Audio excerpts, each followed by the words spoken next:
নমস্কাৰ এই মুহূৰ্তত লৈ আহিছো এটা ডাঙৰ খবৰ ৰাজ্যত যি সকলে মাটি দখল কৰি আছে সন্দেহযুক্ত লোক তেওঁলোকৰ বিৰুদ্ধে অতি শীঘ্ৰেই হ'ব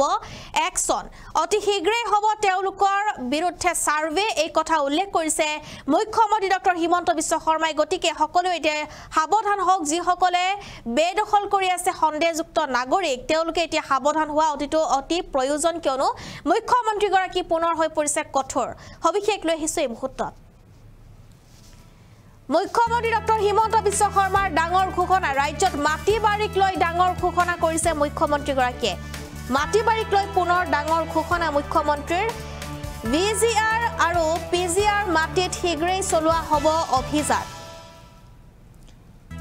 আৰু মাটি দখল কৰি থকা সন্দেহজনক লোকৰ বিৰুদ্ধে চলিব এই তীব্ৰ অভিযান মাটি দখল কৰি থকা কোনো লোক হাৰি যাব নোৱাৰিব বুলি উল্লেখ কৰিছে মুখ্যমন্ত্ৰী গৰাকীয়ে আৰু তিনিটা প্ৰজন্ম নাথাকিলে অজনজাতি অনুসূচিত লোকে নাপাব মাটি ভিজিআৰ পিজিআৰ আৰু ট্ৰাইবেল বেল্ট এণ্ড ব্লকত থকা বাসিন্দাক লৈ জিলা আয়ুক্তক নিৰ্দেশ দিলে মুখ্যমন্ত্ৰী ডক্টৰ হিমন্ত বিশ্ব শৰ্মাই পুনৰ এটা ডাঙৰ খবৰ পুনৰ এটা ডাঙৰ ঘোষণা মুখ্যমন্ত্ৰী গৰাকীৰ কিয়নো এইবাৰ যি সকল সন্দেহযুক্ত নাগৰিক আছে বেদখলকাৰী তেওঁলোকৰ বিৰুদ্ধে অভিযান চলিব বুলি উল্লেখ কৰিছে মুখ্যমন্ত্ৰী ডক্টৰ হিমন্ত বিশ্ব শৰ্মাই মুখ্যমন্ত্ৰী গৰাকীৰ এক ডাঙৰ ঘোষণা এয়া ভিজিআৰ পিচিআৰ আৰু ট্ৰাইবেল বেল্ট এণ্ড ব্লকত কোনো সন্দেহজনক লোক থাকিব নোৱাৰিব আৰু শীঘ্ৰেই তালিকা সাজু কৰাৰ নিৰ্দেশ দিছে মুখ্যমন্ত্ৰী গৰাকীয়ে শীঘ্ৰেই তালিকা সাজু কৰা হ'ব মুখ্যমন্ত্ৰী গৰাকীয়ে যেটো নিৰ্দেশ দিছে তিনিটা প্ৰজন্ম নাথাকিলে কোনো অজনজাতি বা অনুসূচিত লোক মাটিৰ নাপাব বুলি উল্লেখ কৰিছে মুখ্যমন্ত্ৰী গৰাকীয়ে ৰাজ্যৰ মাটি বাৰীক লৈ মুখ্যমন্ত্ৰীৰ ডাঙৰ ঘোষণা কৰিছে মুখ্যমন্ত্ৰীয়ে ভিজিআৰ আৰু পিজিআৰ মাটিত শীঘ্ৰেই চলিব সাৰ্ভে চলোৱা হ'ব বুলি উল্লেখ কৰিছে মুখ্যমন্ত্ৰীয়ে ভিজিআৰ পিজিআৰ আৰু ট্ৰাইবেল বেল্ট এণ্ড ব্লকত কোনো সন্দেহজনক লোক থাকিব নোৱাৰিব আৰু এই কথা হকিয়াই দিছে মুখ্যমন্ত্ৰী গৰাকীয়ে ভিজিআৰ পিজিআৰ আৰু ট্ৰাইবেল বেল্ট এণ্ড ব্লকত থকা সন্দেহযুক্ত লোকক লৈ জিলা আয়ুক্তক ডাঙৰ নিৰ্দেশ দিছে মুখ্যমন্ত্ৰীয়ে ৰাজ্যৰ বহু ঠাইত সন্দেহজনক লোকক যেটো দেখিলেই যেটো তেওঁলোকক উচ্ছেদ কৰা হ'ব বা যিসকল ৰাজ্যৰ বহু ঠাইত সন্দেহযুক্ত নাগৰিক আছে সেইসকলক এতিয়া এনেদৰে একচন আৰম্ভ কৰা হ'ব বুলি উল্লেখ কৰিছে মুখ্যমন্ত্ৰী গৰাকীয়ে মুখ্যমন্ত্ৰীৰ ডাঙৰ মন্তব্য এয়া মুখ্যমন্ত্ৰী গৰাকীয়ে কৰিছে এটা ডাঙৰ ঘোষণা ৰাজ্যত মাটি দখল কৰি থকা সন্দেহজনক লোকৰ বিৰুদ্ধে চলিব তীব্ৰ অভিযান আৰু গতিকে এতিয়া অভিযান চলোৱাৰ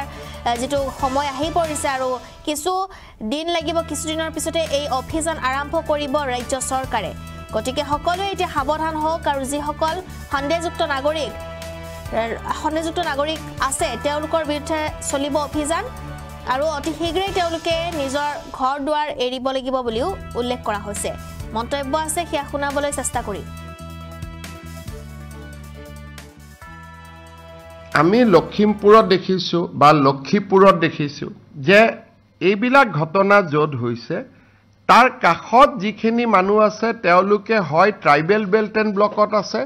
নহলে ভিজিআৰ পিজিআৰত আছে তেওঁলোকে নিজৰ থকাটোৱে অনৈতিক তেওঁলোকে আইনমতে ভিজিআৰ পিজিআৰৰ মাটি দখল কৰি থাকিব নোৱাৰে বা ট্ৰাইবেল বেল্ট এণ্ড ব্লকত থাকিব নোৱাৰে আনকি আপোনালোকে দেখিছে যে বিধানসভাত সিদিনাখন বিৰোধী দলপতিও কৈছে তেওঁ এটা সন কৈছে সেই সনৰ পিছত তেনেকুৱা মানুহ তাত মাটি দখল কৰি থাকিব নোৱাৰে গতিকে মই গোটেই কেইজন আয়ুক্তক এইটো নিৰ্দেশ দিছো যে ভিজিআৰ পিজিআৰত এটা সম্পূৰ্ণ আমি সাৰ্ভে কৰিব লাগে যিমান মানুহ জুন তিনিটা প্ৰজন্ম অসমত নাই যোনে আইনমতে অসমীয়া মানুহ যোনে আইনমতে মাটিৰ বসুন্ধৰা মতে মাটি পাব যোগ্য তেওঁলোকক বাদ দি যিসকলে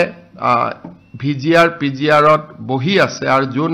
আমাৰ থলুৱা অসমীয়া মানুহ নহয় খিলঞ্জীয়া জনজাতি মানুহ নহয় খিলঞ্জীয়া ওবিসি নহয় এসটি নহয় শিডুল কাষ্ট নহয় বা আমাৰ থলুৱা অসমীয়া নহয় তিনিটা প্ৰজন্মৰ মই গোটেই অসমৰ ভিজিআৰ পিজিআৰ আৰু ট্ৰাইবেল বেল্ট এণ্ড ব্লকত বিশেষকৈ সেনসিটিভ জাগাত সংবেদনশীল জাগাত বহি থকা